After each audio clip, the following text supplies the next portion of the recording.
over at BangTheBook.com. We are your one-stop shop for sports betting news and information. My college football power ratings updated here for the bowl season and my college football opening line report for the bowl season. The last of those two articles here. Hopefully you've enjoyed those. Thanks for reading them throughout the season. The college football year starting to wind down here now with just all the bowl games. And we'll preview all of the bowl games, including the Celebration Bowl, over at BangTheBook.com. So make sure you keep an eye out for that. On a daily basis, we're covering college basketball, the NBA, the NHL, and, of course, covering the NFL all throughout the week. So head on over to BangTheBook.com. Check all that stuff out as well.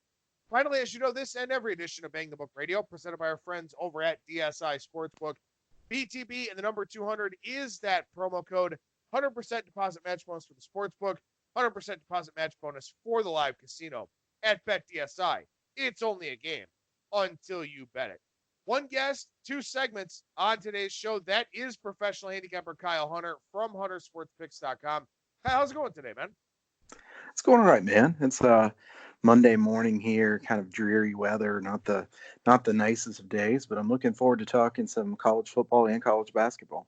Yeah, it should be a whole lot of fun, and I was out of town this past weekend. You were sleep-deprived this past weekend, so we'll try to get into our normal groove here with this Monday edition of the show, but before we take a look at Army-Navy, before we take a look at all the upcoming bowl games here, obviously it makes sense to talk about what we just saw this past weekend. LSU dominates Georgia. Ohio State, awful first half against Wisconsin. We get that flip in the college football playoff. LSU now takes on Oklahoma. Ohio State draws that dreaded matchup with Clemson. Outside of that, anything else kind of stand out to you here from Conference Championship Week? I thought the no-show from Utah was really the big story, other than the flip of the rankings, obviously. Honestly, I was really surprised Utah played that poorly, and especially in the run defense. They were so good run defense throughout the course of the season. You expected that Oregon was going to have to beat them through the air if they were going to do something, and Justin Herbert didn't even have to complete a pass for about 2 quarters in the game there, where Oregon still wins pretty big. I thought the no-show from Utah was really the story of the weekend, other than obviously LSU and Ohio State flipping spots. Yeah, it was strange to see Utah play like that. And I mean, I had that game 4.5, and I didn't trust myself. I didn't trust my power rating. Didn't take Oregon, kind of regretting that one a little bit. Utah is one of those teams that kind of played, some relatively weaker competition, caught some teams in bad spots, stuff like that. And seems like a lot of us kind of had them overrated from a power rating standpoint. And then that's what we get there in that Friday game. I want to touch on Baylor and Oklahoma, because Oklahoma, we talked about this a lot last week. They are so inconsistent over the course of a game. They'll play one good half. They'll play one bad half. In this case, they played a couple of bad quarters, one in each half here. But the fact that this game went to overtime with Baylor losing Charlie Brewer, their quarterbacks go 9 of 27 in the game, wind up with 230 yards on 9 completions. They couldn't run the rock at all, 1.2 yards per carry, and still a game. I don't know what's going on with Oklahoma. I don't know if this is a Lincoln Riley thing. I don't know if this is an Alex Grinch thing. I don't know what the hell this is, but week in and week out, Oklahoma squandering talent all over the place. I don't know what to do with them going into that game against LSU. Well, I mean, my first thought was going to be that I like LSU in that game, but I knew the price was going to be high. Minus 13 is hard to take, obviously, and 81% of the bets already on LSU in that game. And I think that's the way it'll continue to go, is that everybody wants to bet LSU there against Oklahoma. I would be really surprised if LSU loses that game. Certainly Oklahoma has some pretty quality talent. Lamb is really a force on the outside. Lincoln Riley, I still think he's a good coach, certainly. I don't know if he trusts Jalen Hurts as much as he's trusted his last couple quarterbacks. And I think that there's probably a reason to not trust him as much as the other guys. I mean, Hurts has put up some good numbers, but in Saturday's game, it really struck me that, Oklahoma, when they got the lead, was really being cautious. And I know some people will say they knew Baylor couldn't score very much, but all it took was a couple big plays, and that's what Baylor ended up getting. And honestly, the key play in that game was Baylor got that really long pass from way back in their own end. If Oklahoma doesn't run down that receiver, Baylor takes the lead there. in that game. So that was really a key play, and then got them to overtime, or they might have just lost outright, and we would have been talking about Baylor here in the playoffs. Oklahoma to me certainly a little bit better on defense than they've been in past years, but as we said, it doesn't seem like they're as much improved as it looked like they were. And then on offense, I don't feel like they're quite as dynamic, and I don't think Jalen Hurts is quite as consistent. He makes more mistakes than what we saw with Kyler Murray. So Oklahoma, a team to me, yeah, I have quite a few questions about them, especially for a team that, we're talking about a team that made the college football playoffs. So clearly they're a very good team, but still quite a few question marks about them. Yeah, it's not a good offensive look when Jalen Hurts has 23 carries for 38 yards in that game with a long of 8 yards. And again, I mean, maybe we're not giving Baylor enough credit. Maybe we're not giving Matt Rule and that defense enough credit. But at the same time, I mean, this Oklahoma team, I feel like they have not played a complete game all year long. And even if they do it against LSU, they still might not cover the number. So it's kind of a crazy state of affairs there with that 4 spot. Quite frankly, I don't know if anyone's deserving of the 4 spot. And like you said, it would have been Baylor, a Baylor team that, again, went 9 of 27 passing, that probably would have gotten that 4th spot if they find a way to win that game. And they were right there on the doorstep to do so. So that was a big takeaway for me is, Oklahoma, again, in a spotlight role, just not really looking the part. And I clearly haven't adjusted them enough in my power ratings. I mean, my line for that game against LSU, I've got LSU here a 10-point favorite, and that lines up to 13 now. So obviously, I haven't adjusted Oklahoma down enough. LSU, I mean, maybe the only thing you worry about here is, as crazy as it sounds in a playoff semifinal, maybe all you worry about for the Tigers is a look ahead, because they should win that game and should win that game comfortably, especially after seeing what they did to Georgia here this past weekend. All right, so before we get to the bowl games here, we've got Army-Navy. And you and I talk about this game every year, and I love that this is still a standalone game. I love that this game gets the spotlight that it deserves. And as you mentioned in your notes that you sent over to me here today, it seems like the total's finally gotten the attention that it deserves, even opening too high at 45 and now coming down into the 41 range. Yeah, at this point, everybody knows that the under is the way to play this game. I will say for many years, I was just able to take the under at the open every single year and just, make some really good money with this one.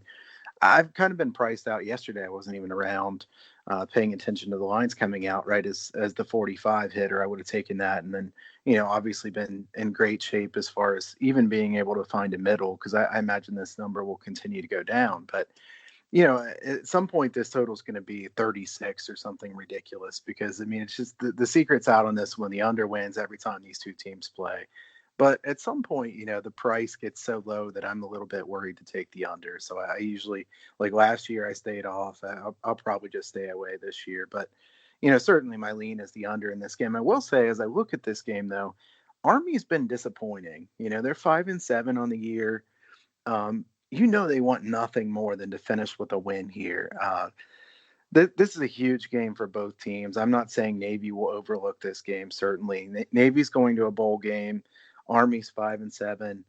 Army is a better team, I think, than 5-7. I think that they have disappointed so far this year. They're plus 0.33 in yards per play margin, but they're 5-7. So Army certainly has potential. I couldn't lay this many points with the total as low as it is. I know that Navy has a better run defense than does Army, but Navy and Army are both accustomed to seeing this triple option every single day in practice. That's why the under has done so well in this game and in the Army Air Force games and all the academy games. So, I have to say that I think that 10.5 is a little bit too much. I would lean toward Army here in this one, thinking that this game will be pretty low scoring. 10.5 is quite a bit of delay. Like I said, the Army defense has not been very good at stopping the run, but I think they'll do pretty well at stopping the triple option that they see every single day in practice.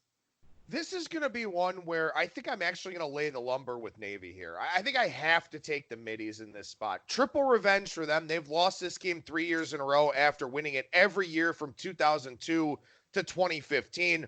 The scary thing here is this, even when Army wasn't very good, this is rarely a game won by margin. 34-7 for Navy in 2013, 31-17 in 2010, a 14-point win in 2009, 34-0 in 2008, 38-3 in 2007. So it can happen, and it has happened before. It just hasn't happened in the last 5 meetings. It hasn't happened much, over the last 15, 20 years. The thing for me is this, though. Army, obviously, they're not going to a bowl game. Even if they got the 6 wins, they're not going because they beat Morgan State and VMI. Only one of those FCS wins would have counted anyway, so they're not bowl eligible. The teams they've beaten this year, Rice, UTSA. Rice is, better than we thought. They weren't a great team in week 1, although they did keep it close with Army. UTSA was terrible. They're, a bottom 5, bottom 6 power rated team. Oregon State, UMass, and VMI.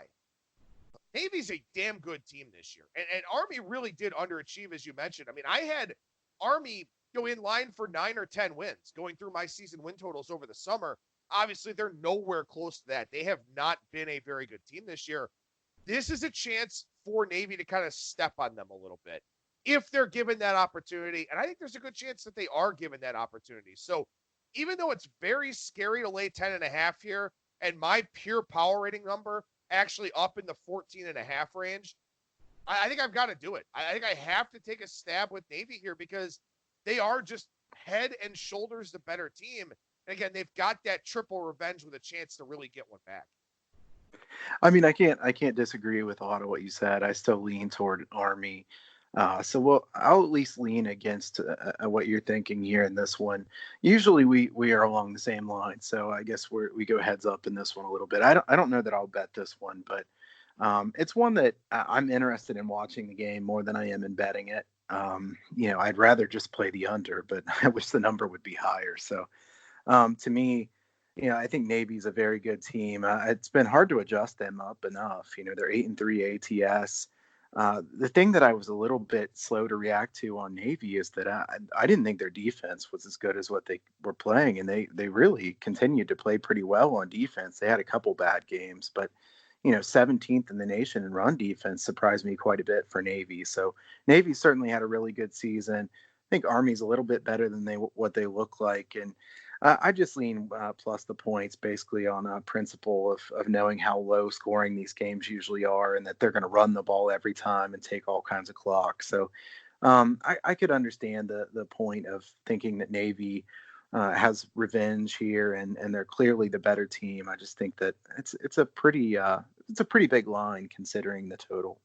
I will throw something kind of interesting out there. Last year, Army, and that was one of the that was probably the best Army team that we've seen in, the last 30, 40, 50 years. 4.93 yards per carry. This season, 5.37 yards per carry. So they've actually been more efficient on the ground. The defense has fallen off quite considerably. They've actually been more efficient on the ground this year than they were last year. So maybe there is some sort of disconnect there. Obviously not having as much success in the passing game, I guess I would say this year. But again, their defense really falling off it. And we kind of expected that with Jay Bateman going down to North Carolina. And I think it's a good segue into the bowl season here in that it's not just losing head coaches that can have a big impact. In a lot of cases, the coordinators have even more of an impact. Bateman, one of those guys for Army, we see the drop-off. So keep that in mind here, and maybe not necessarily just for the Bulls, but as we head into 2020, losing coordinators is a really, really, really big deal. Yeah, absolutely. And it's something that doesn't get talked about near as much. And that's why you want to consider it quite a bit because you're not going to hear that from most people. And it definitely has value. And it's something that, some of these coordinators mean a lot to the teams. And like you said, I mean, Army, you can tell that was the case to them. So, in bowl season, we want to see who goes where, who's going to be having a new play caller on which side of the ball. Certainly very important. Well, I mean, think about it. Clemson looks like Jeff Scott's going to take the South Florida job, which is kind of interesting. But Clemson, Dabo Swinney's had the same coordinators 5 years running. And that's a rarity when you talk about a major conference program like that, especially one, that's always on the national landscape with regards to the college football playoff. And I'm sure he'll stay through the playoffs. I'm sure USF will allow him to do that. But, continuity is so important with a lot of these teams here. Ohio, their defensive coordinator retired, right? Frank Solis had the same coordinators for what? 15, 18 years in a row, something like that, their DC retires and all of a sudden their defense is awful. I mean, these things really do matter. They matter in the context of the bowl handicap as well. And that's something that's very important to point out here as we start digging into some of these bowl games and some of these matchups and spots in particular, that this is a much, much different handicap from anything you see during the regular season. It's completely different. Don't handicap this the same way that you have the regular season games. I don't think you'll do well if you consistently try to handicap it the same way. We talk about this every year, but maybe some people haven't listened to us in previous years. Motivation is everything this time of the year. I think more people know that than what used to know that. So I mean, it's all about motivation. Who wants to be where they are? Some of these games are destination games. If so, you can also think about who really wants to win a football game and who just is excited to travel to that location, because it's not always the case that just because it's a destination game, you're excited to play the football game, because we've seen some teams really lay an egg in those destination games before that were kind of a disappointing season overall. You think maybe they'll get up for the destination game. They must have just wanted to travel. Then they get to the game and obviously they don't play well. So I think that is something we'll continue to see. Obviously, it's hard to say exactly which teams will be excited and who won't be excited, but I think that you can kind of this is a good time of the year to read all the press quotes, to read to listen to the coaches, to try to get on Twitter and listen to everything that you can read from the beat writers. It's a good time of the year to look for the little nuggets. You can kind of read between the lines sometimes. Yeah, you definitely can. And it's good that these bowl games are, fairly spread out. I mean, we get a good bit of preparation for a lot of these teams. The first bowl game, December 20th, down in the Bahamas between Buffalo and Charlotte. So we've got, basically 10 days from the time that the bowl matchups are announced to the time of the first bowl game to, sort of organize our thoughts, think through some of these things. I wouldn't worry too much about grabbing numbers, getting out there. I mean, obviously these lines are close from a power rating standpoint, but a lot of other circumstances and factors come into play here with these bowl games. Something else I'll mention here, I'm not going to say that motivation is overblown, because I don't think that you can ever say that in the bowl season, but I do think it's a better first half angle, because once these teams get between the lines, instinct kind of takes over. You're not, where motivation factors into the equation is that you're not taking the preparation period seriously. You're not looking at film study. You're not listening to the coaches. You're doing whatever you want to do to enjoy the end of the season. You're going through practice and weight room and all that, but maybe you're not going through the playbook. Maybe you're not going through the opposition's playbook, paying attention in film study, stuff like that. I think the first half is where motivation is a big deal, because in the second half, a lot of times, if a team doesn't quit, the better team's going to play better in the second half because they're just more athletic. They get into the flow of the game, stuff like that. So if you feel like you've got a really substantial motivation mismatch, play a first half line with that. Maybe take a smaller piece of the full game. You may get some middle opportunities with second halves as well.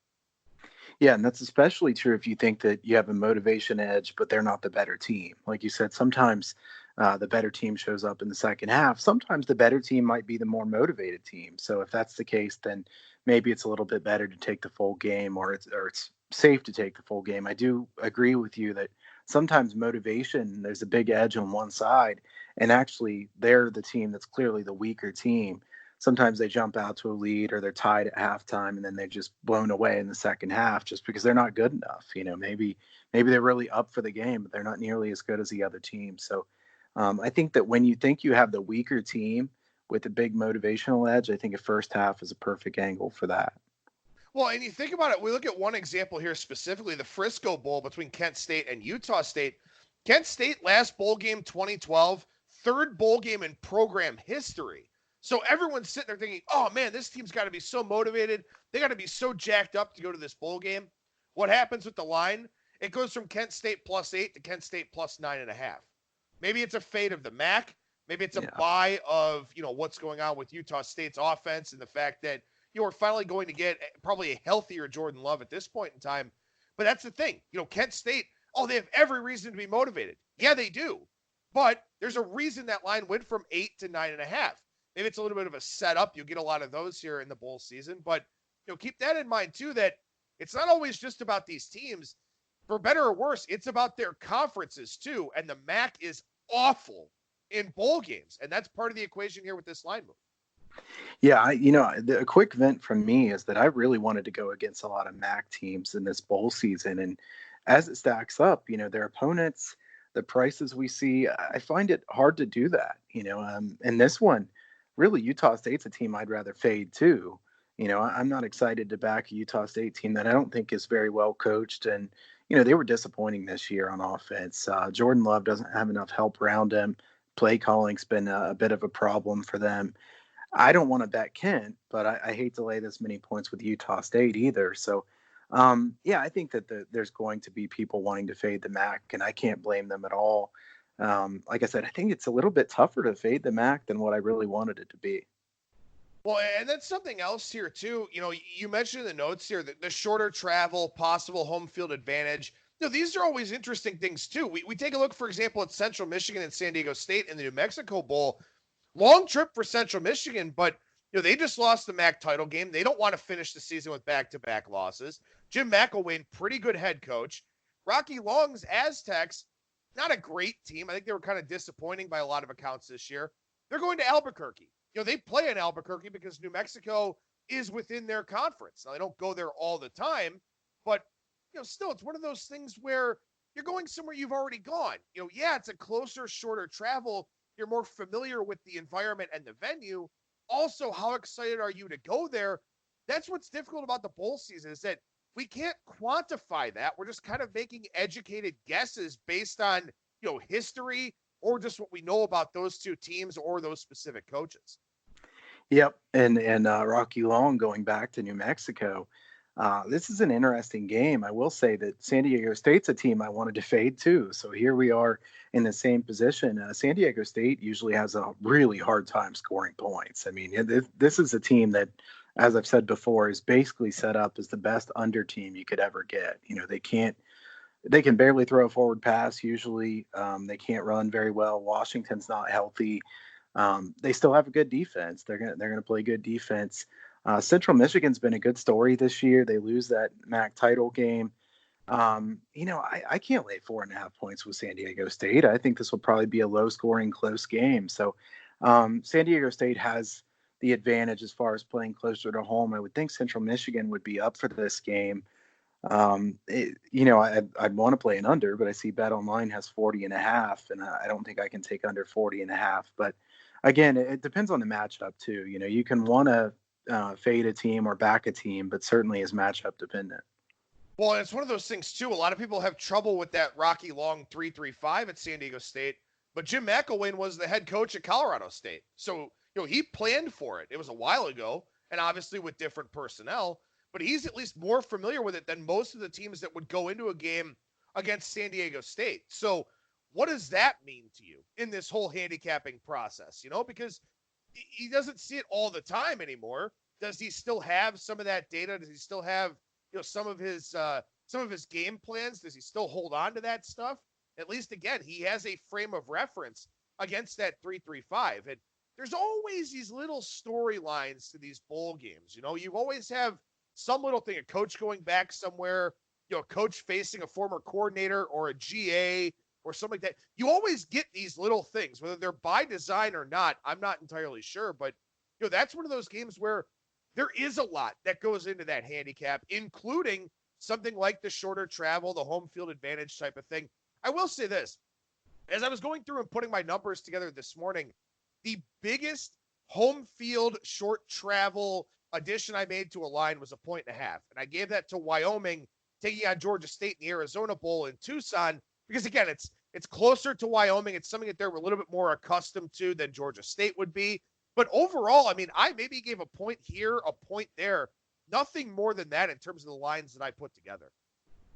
Yeah, I think Louisiana Tech would be another one that they're in a pretty favorable position there against Miami. I think that's really baked into the line, though. When I was looking at these matchups, the first thing I thought was, La Tech might be a good look here. They were plus 7.5. Now they're plus 7 most places. So, if Miami really wants to play in that one and is up for that game, they could blow out La Tech. But at the same time, Miami has been really bad in bowl games. I think maybe 1-6 in their last 7 or something like that. And they've really been blown out in some of those games. And you have to wonder if they're very excited about this game. I would think the motivational edge here would be for Louisiana Tech. But again, I think the line is not terrific if you're wanting to back Louisiana Tech. It might even be one of those games where if you like Louisiana Tech, you might want to play part of it on the money line, because I think there's a chance that they win that game outright. I also think there's a chance that they lose that game by a decent amount. So that's another one that's interesting to me. To me, it's a Miami team that has so much more talent than does Louisiana Tech. But let's be honest, they didn't finish the season off very well. And now they go to play Louisiana Tech, which is probably not exactly where they wanted to go in a bowl game. No, definitely not. I mean, you've got a couple of teams that are playing at home. Well, two teams that are playing at home here. FAU, they're playing at home in the Boca Raton Bowl against SMU. I actually like SMU in that game, by the way. Then BYU and Hawaii. Hawaii playing at home in the Hawaii Bowl. Surprise, surprise. A couple of others that I kind of looked at here. I gave Navy a point going to Memphis for in the Liberty Bowl, just because they play there. So I gave them a point there against Kansas State, which is a really interesting handicap. Chris Kleiman's seen the triple option before from the FCS ranks. That's kind of a fun game there. I gave Arizona State a point in El Paso. I gave Louisville a point in Nashville just because it's a shorter trip. Though I do think Mississippi State fans will show up, because why not go to a destination bowl? Gave USC a point in the Holiday Bowl just for staying out west. So some stuff like that kind of factoring into the equation a little bit here for me. But excuse me. One thing I do want to ask you about here, market entry. I know you kind of alluded to this already. We're going to see waves of activity in these bowl games. We see people grabbing the numbers early on. We see additional waves of bets as limits increase. Also, as we get announcements, whether it's a coach or a coordinator leaving, somebody's sitting out for the draft. What do you kind of do? I mean, when do you start to feel comfortable, locking stuff in here? Yeah, I'll be honest. I'm far more cautious when it comes to taking lines early in bowl season. There's multiple reasons for this, and we've talked about these some before, but we can expand on this a little bit. It's the fact that there's a lot more time between the games. There's always going to be some players suspended. There's always going to be issues like that. There's going to be some players that sit out, especially for good teams who are kind of disappointed to be in the bowl game that they're in. And, there's a few of those that you can kind of look at the game and think, I think there might be some key players sit out of this game, because I don't know that they'd be too excited to play in this game. They're ready to go to the NFL. That's certainly something you have to keep in mind. And also just the fact that, we have no weather to go from at all if you're playing totals. I know some of these games are in a dome, but in the regular season, if you're betting a line on Monday or Tuesday, you have a general idea of what the weather might be like in that area by a Saturday. In these games now, there's really no way you could tell what the weather is going to be. And I know most of these games are played in spots where the weather usually isn't too bad, but occasionally you'll still get a bad game with weather. I think that, you just have to be careful, because if you take a line early and then something goes against you, I've put myself in a bad situation a few times with, I remember when Christian McCaffrey sat out and I had taken them early, and I didn't blame him, as somebody who could understand where he was coming from. But, it kind of put me and my clients in a bad spot of knowing what to do.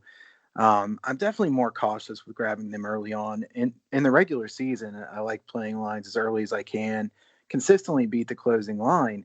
In bowl season, I'm far more cautious about that. First of all, I do think, too, that some people play too many games in bowl season. I mean, there are a ton of bowl games. You don't have to play all of them. And I think that you should be very cautious of people who, throughout the regular season are playing, 2 or 3 games or 3 or 4 games on a Saturday, and all at once in bowl season, they're betting every single game. I think that's very dangerous. So I think you can pick your spots here. This isn't necessarily the best time to play really high volume. So, I'll be lower volume this time of the year than I am during the regular season. I know for, a handicapper like myself, I could get more sales if I put out, more plays and just try to sell everything. But at the same time, I'm trying to make clients a profit.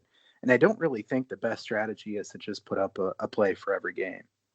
No, I don't think so either. I mean, if you're one of our listeners out there and you want to play every bowl game, by all means, go ahead. You're probably in bowl pick'em pools or whatever else, but just keep in mind that you probably don't want to make your normal bet size on every one of these games because you're going to wind up playing, 38 bowl games here. And would you play 38 games on a college football Saturday? Probably not. Why do it now? Some of these games just aren't going to have value. There's going to be too many unknowns. So probably a good reason to, kind of lower that bet size a little bit. Again, a lot of stuff factors in the equation here. We'll keep talking about these different things on our various, bowl preparation segments and go a little bit more in detail with some of these games once we get to game week here next week. But something you did mention here a little bit, coaching. Coaching very, very important. Head coaches, coordinators, for example, one of my favorite bowl plays I'm looking at right now, North Carolina, because I love both of their coordinators. So I'm thinking about that as one where they've got plenty of time to get ready. I expect a really good game plan on both sides of the ball. You don't have to go out there and fire on those, but just start planting some of those seeds in your mind. And with all of this extra prep time, there are some coaches that are really good at this and some that are very bad at this.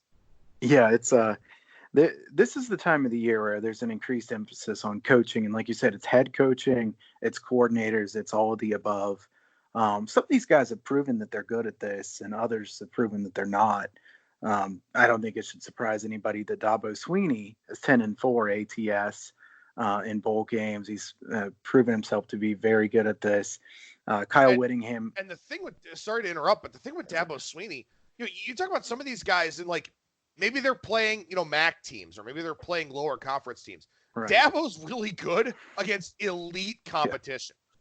Yeah, he is. And at this point, he certainly gets the benefit of the doubt. And, as a Buckeyes fan, I'm not really excited about the fact that they have to play against Sweeney's team right away, certainly just because, it makes their route pretty difficult. And you hate to go against a team that's that talented and is that well coached. But Kyle Whittingham's 8-4 ATS. I think that's a really fascinating game, Texas and Utah. Tom Herman 3-0. Skip Holtz 7-3, and then I'll put the two of them together. Craig Bowl, Chris Kleiman from North Dakota State time and their FBS time.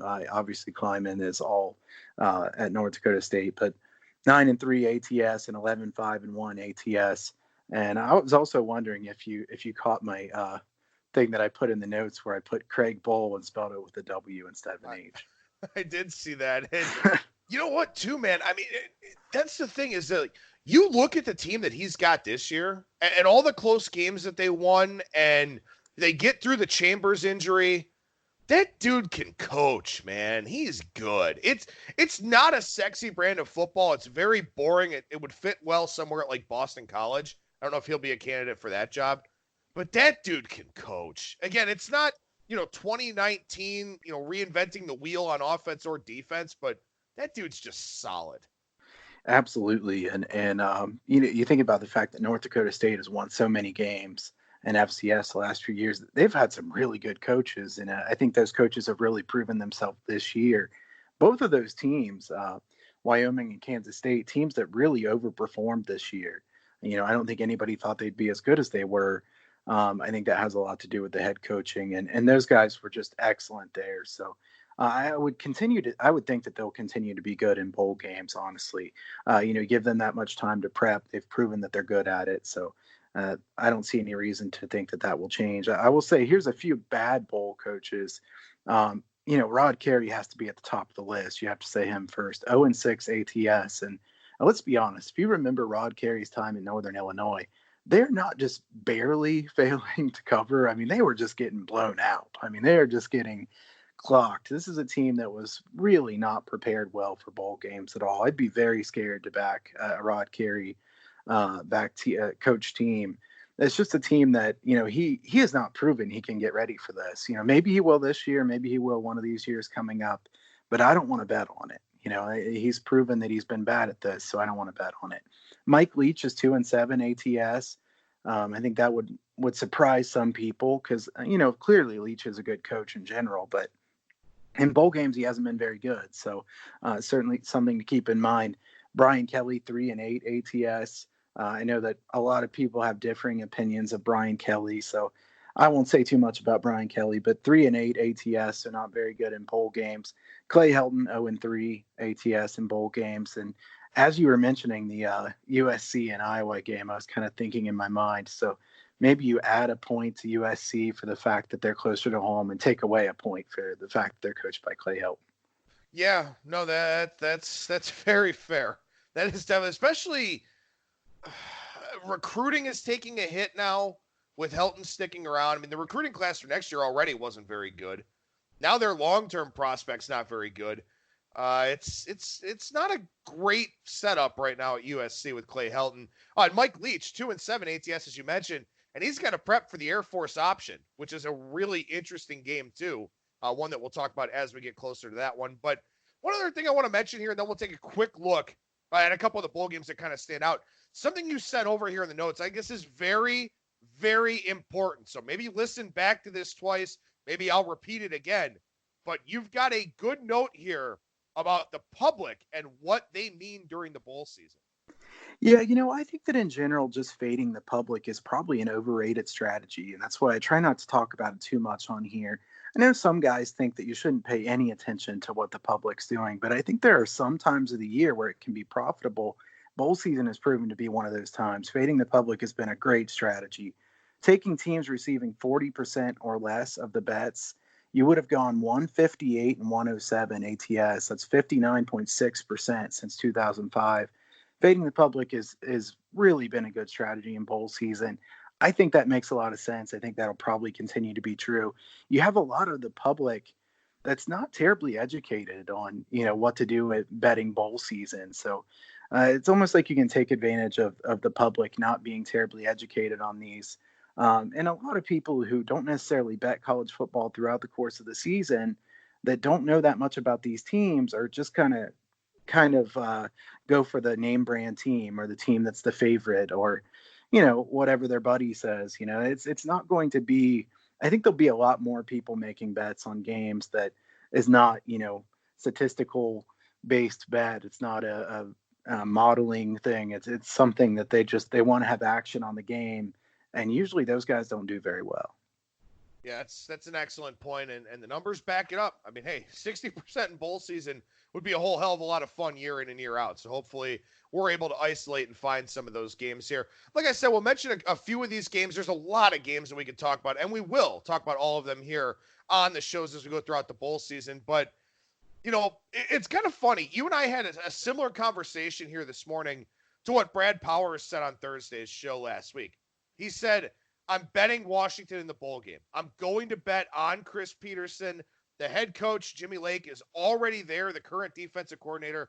He's already been elevated to the head coach with Chris Peterson stepping down. I don't know if Brad did it or not. We'll ask him on Thursday. But this is about the worst possible matchup to want to back Chris Peterson here as he faces his former employer in the Las Vegas Bowl, the Boise State Broncos. Right. It's a game where I sat there and looked at the -3 yesterday on Washington, and I really thought hard about betting this one, and I ended up not doing it. Now it's 3.5, even juiced at some places. Probably won't see 3 again. This is a hard one to figure out because Brian Harsin has been good in bowl games too. He's 4-1 ATS in bowl games, and he's covered by a lot in several of those games. And I know I was reading the press quotes from Chris Peterson, and he says, well, it's exciting, the location where we're going. We're playing early in the year. There's not as big of a break. And then he says, well, I'd rather it be against anybody except for Boise State, honestly. And you can't blame them. I mean, of all the teams to play in your last game there at Washington, this is not who he would have wanted to play. And I know he even mentioned it's kind of interesting that it gets set up that way. But, it's one of those things where, some people will try to say that, well, it's just by random chance, or they'll say, well, there wasn't any real reason behind that. I think we know there has to be a reason that Washington's playing Boise State. It's going to be interesting for fans and so on. But I think this makes this a tough game to bet. I really wanted to bet Washington here. I'm not sure if I'll do it now. Yeah, it sucks. We kind of get these thoughts in our minds of, oh, I want to play that team. Oh, I want to fade that team. Like you talked about fading the MAC, and it's like it's priced in the market already. Like I like Central Michigan. My line's virtually a coin flip there. It's priced into the line to fade the MAC in that game. As far as I'm concerned, I don't want to fade the MAC in that game, but I also know that the MAC has a reputation for not being very good. In this game, wanted to take Washington just like everybody else did, and they give them Boise State. And you know what? The NCAA, it's never been about what it should be about. It's always about making money. They did Chris Peterson wrong here. They really, truly did. I mean, it's not right. I mean, Chris Peterson's been a very good coach, took Boise State, when they were in the WAC, to a position of national prominence. Everybody remembers the Statue of Liberty play. Jared Zabransky's on the cover of the damn NCAA football video game. Like, it's crazy. Then this is his send-off to play Boise State. It's bullshit. I almost don't want to bet the game just because I feel like it's my middle finger to the NCAA, even though they don't want you to bet on anything anyway. Yeah. I mean, the NCAA has made some really questionable at best decisions. And I agree with you. I think that this is really, this wasn't very cool to put Chris Peterson up against his team that really he was with Boise State. And that's where he made his name. He built them up, did a great job with Boise State. I know that he would want to play anybody except for them, and not very cool to have to play against that team. No, not at all. It's frustrating. It pisses me off more than it should because I don't have any control over it, obviously, and I don't even know, Chris Peterson, but it still just feels so unfair for a variety of different reasons. How about we fast forward here to New Year's Eve and the Alamo Bowl? The last game of 2019 will be Utah and Texas down at the Alamo Dome in San Antonio. And this one kind of stood out to you a little bit. Yeah, I think this is a really fascinating handicap. This is a Utah team that played so terribly in that Pac-12 title game. Like I said, Kyle Whittingham's been really good in bowl games. I think this one's a lot different than the normal bowl game he's been in, though, because, I mean, they could have been in the playoffs, and then they play so poorly. They can't get any stops, and their defense has been so good. Texas now has the home crowd advantage. Obviously, we're going to hear a lot about Tom Herman as an underdog, and he's obviously been very good in that role. Texas is one of those teams that, I did have them pegged correctly before the season. They were clearly overrated. This is a Texas team, though, that they're going to want to win this game. I think that they will probably be motivated here, and they're going to be playing in front of a home crowd, essentially. I lean toward Texas plus the points, and this is not a power ratings lean. This is a and I think you probably agree that power ratings mean less this time of the year than they do at any other time. I mean, these you can't just go by your power ratings only, or you probably could be in a tough spot too. I think that here it makes sense that Utah is favored by this number, but Texas, I think Texas has plenty of reasons to want this game pretty badly. I don't know what Utah's going to think here. Yeah, I don't know either. I mean, I've got a power ratings overlay on this game. I've got this one closer to double. I have this one in double digits. And if I give Texas a little bit for home field, I'm probably in the 9.5, 10 type of range there. So even with that, I have an overlay. Does Zach Moss play for Utah here? I don't know. I think he showed everything he needed to in the Pac-12 championship game. Maybe he does stick around, play for his team. I know Whittingham's team will be prepared. I can't believe they weren't prepared last week. Maybe Mario Cristobal is just better than I've given him credit for. They will be prepared here. But I think Tom Herman's team probably will be too, especially at home in the Lone Star State, as you mentioned. So that one's tough for me. It's a real tough one. And this one I don't think is as tough. I just don't know if I can do this. Michigan and Alabama here in the Citrus Bowl on January 1st. Sorry. I've got to throw this out there because I know people think I'm a Michigan hater, and you're damn right I am. You don't go to Alabama expecting to play in the Citrus Bowl. You go to Alabama expecting to play for a national championship. If you go to Michigan, the Citrus Bowl is the best you can do nowadays. So with that in mind, I have no idea if Alabama shows up here. I don't know who plays for Alabama. All their wide receivers could sit this game out, and I wouldn't blame any one of them. Harbaugh's got to get this one, right? Well, I mean, yeah. I think that, first of all, neither one of us is going to like Michigan because we're Ohio State guys. And I mean, to be honest, I'll root for Michigan in this game as a Big Ten guy. So, you may think that I'm kind of a Michigan hater. I don't know if Adam will root for Michigan or not. Will you? Never. Even if I have money on it, I'm still not going to root for him. Yeah. Okay. So I'm going to root for the greater good of the Big Ten and root for Michigan in this one. I'll hold my nose and do that. I mean, this is not a game that that I think is, a team that I really love on either side. It's more of a game where this is a great chance for Michigan, right? I mean, if they're ever going to get a chance to beat a top team, this needs to be their chance. I mean, Michigan has a big motivational edge here. Bama does not want to play in this game. Michigan, this is a great opportunity for them. As I'm looking at this game, I mean, this is Hardball's chance. He hasn't won those big games. This is really a big opportunity for them. That could be a great way to help recruiting, to help the program in future years. I think Michigan puts everything into this game. I see so far 85% of the bets are on Alabama, which is certainly very interesting. I think Bama will have several guys sit out in this game. It would surprise me if they don't. Even with all that said, it is hard to bet Michigan here. I mean, Michigan has not really proven in these big games to be worthy of, betting on them. So I don't think it's easy to bet on Michigan, but I'd be worried to lay the points here with Alabama. And once again, we talk about these little storylines that they always throw into these bowl games. Co-offensive coordinator and wide receivers coach last year at Alabama, Josh Gaddis. So Saban gets to face another former assistant, and we all know what he's done to them throughout his coaching career, albeit a lot of them are, guys that are head coaches now. But Josh Gaddis was there in that program, did oversee that excellent wide receiver class that they have. So this was interesting, but again, yeah, that's the thing is, does Alabama care at all? I mean, Mac Jones is going to care. There's that, Tua's probably not coming back. So Mac Jones has got every reason to care. I don't know. It's tough. But again, you've got to trust Harbaugh against a premier opponent, and he can't beat them. So, that's such an interesting game again. And another interesting game on January 1st, not that we're going to talk about it because I want to get to the college basketball side. Georgia's back in the Sugar Bowl again. Are they excited about that? Probably not. They'd rather be in the playoff themselves. So, again, all these different types of things that factor into the bowl season here.